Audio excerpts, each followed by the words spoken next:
Hello everyone, welcome to the Daily Anime Reviews, the channel where we talk about seasonal anime on the daily, and today we are talking about My Hero Academia Season 2, Episode 6. Now, from all the trailers that I saw when it came to the Season 2 of My Hero Academia Vigilantes, I was assuming that we were going to get some type of Aizawa story at some point, given the fact that the trailer is heavily hinted at that fact. And this seems like the start of that. It seems like we're going to get like a two-part backstory for Aizawa. We already hinted a little bit in it in the original My Hero Academia series, where Aizen and Yamada and some of the other heroes knew each other for like a long time, and they were roughly all the same age. So like obviously with, again, it's been established that MHA isn't the only hero school, which I wish they touched on that a little bit more as well.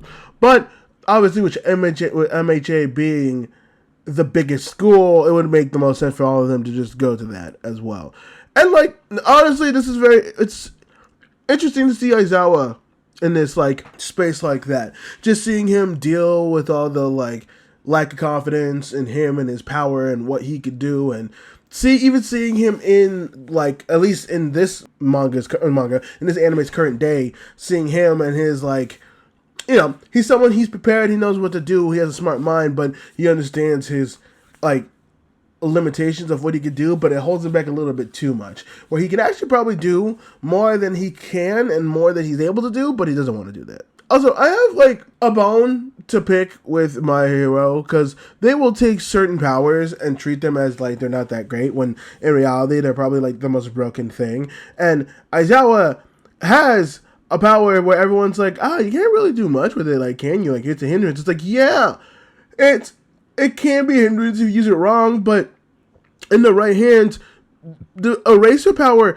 is cool. And people don't get mad at it. It's like, oh, because you don't have any like actual proper powers. And also, how is Yamada, the dude that has like the microphone quirk, how the fuck is he like a versatile? Because when they're looking at all the files at everyone, there's another dude, I don't think they ever introduced him. I think he's like introduction is this a series.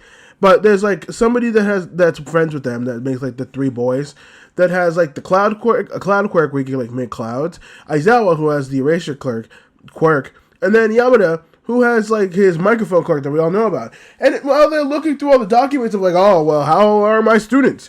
One of the counselors go on talking about how Yamada's quirk is very versatile. Now, like, it's like, oh yeah, he can do showbiz. Okay, he can also be an attacker. Okay, yeah, I see that. That can be useful. He's also good at rescue. How the fuck is that motherfucker good at rescue? I could potentially see it, maybe, depending on how his quirk fully works. I can't remember. But I never sat there being like, motherfucker, I would not call the loudest motherfucker there to a rescue. That sounds bad. That sounds horrible. That sounds terrible. Also, I forget their other friend, but it's obvious that he's supposed to be like a Son Goku, like Son Wukong, like stand-in. He's got the cloud, he's got the staff, he's got the hair. It's so obvious. It is so obvious. Which is also funny because that character came out at probably like just a little after all of us on TikTok got past like that weird Sun Wukong trend we all went on, where it was more perpetuated by the Sun Wukong adaptation from Record of Ragnarok. But then everyone started bringing up like, you know, Dragon Ball and Black Wukong and all that stuff, and it was with that like Chinese funk song, which is actually like really good. I don't know. I remember what a bad time just right before it. But yeah, I think Aizawa's powers are broken as shit. Even if you didn't know how to use them properly, the fact that it could just stop a quirk dead in its fucking tracks. True, you have to have your eyes open, which sucks. But the fact that you could stop it even for a moment can bring major opportunities to many people. I don't even know how you fight against that realistically. But people going up being like, oh, well, your power, you're not flashy enough, or like, I get what they're trying to go for, where he's like, oh, obviously you have the power to stop it, but like, what are you going to do after that? You don't really have a idea or like of what you're going to do. And to be fair, he had the scarf thing even in high school. That thing is useful and was shown to be useful for other students who have like a similar path with Aizawa and Shinzo. So I don't even know. That made me mad. Like, Aizawa should be the most hyped up, confident person. I get it. It's not as powerful as Yamada's. It's not as versatile as the other dudes, and I'm not calling Yamada's versatile. It's really not. But I'm not calling, like obviously it's not as strong as either of those ones, but it's still strong as shit. I would still put Aizawa in the A-class hero. I don't think a lot of people would put Aizawa in an A-class hero status because of how his power works and how he uses his little scarf ropes. So, I don't know. That bothered the fuck out of me when I saw it. I do like his background. I do like the fact that they're trying to give him something here, which is really good. It just, baffled the fuck out of me. Like, I said that, I'm like, really? Really, we're doing this with Aizawa? He's, a fan favorite, too, and you want to do this with him? This motherfucker who's, treated inconfidently, and, well, he would have the low self-esteem. But it just kind of, it baffled me a little bit, given what they were trying to do. I definitely sat there being like, okay, I see the path, but I don't think it makes much sense. Also, I think it would be just funny to bring up in this. So, they all three sit on top of the roof, right? And I forget her actual name, but Midnight comes and interacts with them for the first time, and she just got back from her work study where she's wearing her superhero uniform, and they got out, it's mostly Aizawa, but Aizawa was like, should you really be wearing nothing? Because remember, she doesn't have the outfit that she has now. She had to redesign it because her outfit at the time was literally just like a chest strap that you would use in an army, and a belt, like a Batman belt waist compartment that you would use. That's all she had, and a cloak. But that's all she had. And she was just like, I thought of everything when it comes to being versatile and impactful in the way that my quirk works. I'm like, that is a fucking lie. No, I don't believe you. I don't believe you when you say that. You are fucking lying to me. Which is also funny because she goes out being like, people will be open-minded and this will revolutionize the way heroes see their outfits. Only for the narrator to butt in being like, actually, a little after all of them graduated, there was actually heavy reform on the heroes' outfits and on how much they should show. And it seems like society did not evolve as fast as the law on that one. And it's like, damn. So that's why you got the skins tied too. I didn't care to have that lore, but I am glad I have that now. That was funny.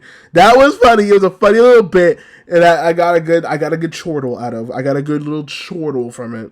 But overall, honestly, this episode, it's nice. Again, I would have liked it to focus on the actual story. I feel like this would have been fine in My Hero main, or somewhere early, if you're gonna do this, make it the first 3 episodes or something like that. Or better than yet, people like Aizawa, and now people like Yamada, people like Midnight, and now people like the upper echelon of the hero world, and a lot of them ended up actually going to school with each other. Just go and fucking make a series just following their lives. Literally make My Hero Academia, but it's with Aizawa and Yamada and Endeavor and Mirko and all of them. I'm sure there would be people who would eat it the fuck up. Even if it didn't get as much hype or popularity, or it doesn't get as much tense story-wise as well, people would eat up the fact that that is a thing, and you would be able to address so many characters. If you're going to do this, just put it in its own series. Let this series be its own thing. I'm okay with you adding characters. I'm okay with you going ahead and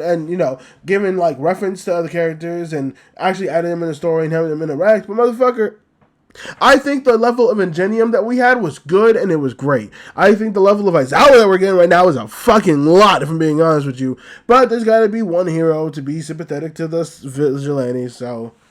And with that being said, thank you much for watching. Let me know if you liked the video, or if you hated the video, or what you think of the season so far. Go ahead and comment down below, and if you want to go ahead and give your boy a like for this video quality, you should do that and click the like button, and also subscribe if you want more of this content, because we do upload every single day. And if you want to go ahead and check when we look every single day, you can hit that notification button, and it will tell you when we go live with our videos every single day. My name is Mise. I'm glad that you enjoyed this, and I will see you in the next one. Bye-bye.